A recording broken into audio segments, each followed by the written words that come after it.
For today's video, gagawa tayo ng DIY dishwashing liquid. Perfect na perfect ito para sa mga naghahanap ng pagkakakitaan. Nabili ko lang ito ng 238 pesos at pwede ka nang makagawa ng 15 to 16 liters na dishwashing.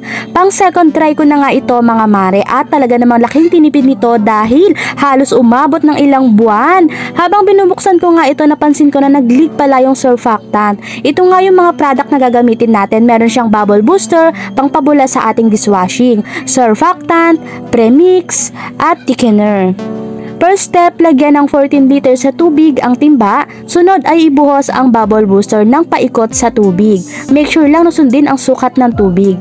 Isunod, ibuhos ang surfactant. Same lang din na paikot ang pagbuhos sa tubig. Ibabad ng 20 minuto bago haluin ng mabuti. Siguraduhin tunaw lahat ang ingredients. I-shake at ibuhos na ang premix at haluin ng mabuti. Next naman ay unti-unting ibuhos ang thickener habang hinahalo ng mabagal. Mabagal lang pala ang paghalo ko dyan mga mare, na pabilis lang sa pag-i-edit ko. Haluin lang hanggang sa maubos at matunaw. Pag siguradong tunaw na, takpan at ipahinga ng 24 hours. After 24 hours, eto na siya mga mare. Sobrang laking tipid nito kaya itry mo na din.